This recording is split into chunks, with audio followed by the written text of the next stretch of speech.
So, hi guys, kumbati na sa Tani. So, muning time nga nag-trail me or nag-hiking me paingon sa Mount Culago. So, mo to na nagsayo mi ani mga alas 2, alas 3 sa kadlawon. So, mo to hanga kay siya sa nga tanan. Nga muni na nabok pa mig suba ani in taon. So, dili ra kayo sa lawom kanang namay naman ni siya kanang balsa. So nanakay mi ani. So paldo kani si tatay ani kay kanang dagan man gapanaka niya. Lang pilay sa kay ani bag 50 man siguro. Oh, so moto hangat nagig sa tanan. At paingon ni siya sa kuan mo ni katong nagkuan mi nanakay mi kanang balsa. Nya diri na ang laay. Kay gabi kini kahangak diri. Pero the best kayo ang kuan ang view guys niya. Sakto po kayo nga bulanon. Naibulan. So mo to na kana basa aking singot ng kuan person. So mo to baklay grabe kini siya katungason yun na panipisi nga magbira-bira pa may ani kay kanang tungas gigi siya sa ngatanan niya. Grabe ka kuan kanang stiff kayo ang bukid ba niya moto na ano sa nakaabot na nimi diri sa kuan sa summit. Mga siguro ang hike siguro ani kay mga more or less mga 2 to 3 hours.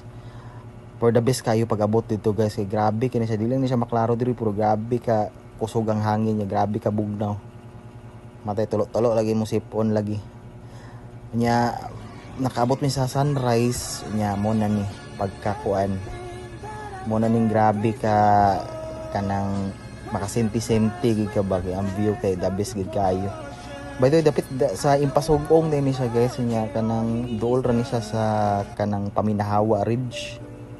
Kumbaga dito siya sa Pikas Agion nya kanang ang lisod lang ani kay ang paadto dito kay mag-trail magsakay kanang motor kanang mag-trail gid ka ba. Dito mo hadlok kay grabe ka dagko og bato mo ka na matumba bitaw ang motor bitaw.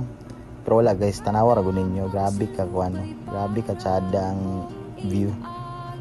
As in mesmerizing gayon sa ba.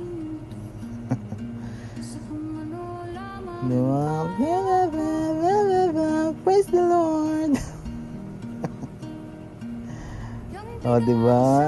Ayos kayo, grabe ka kuan. Lahir gid ang bukid mong diri sa kuan sa tanan mga nasa kaan na mo muning isa sa pinaka the best og kanang mag picture mo. Ang pinakalisod diri kay ang panaog kay kung wala lagi kay kondisyon lagi magkurog-kurog ay mo to nya naa pa ning mura pa kag kuan maghawid pa ka spisi para makanaog. Sabay tawagan na wala nag-training og ganang sundalo. So mo to unya basta diri nagimuli ni pinakakapoy gid sa tanan ganing magbaklay nagig panaog kay krab magkurog-kurog gid mo tuhod kay lahi gid siya mas okay pang musaka kaysa munaog kay mangusog murag pagapamugong mo kasi imong kusog ani gud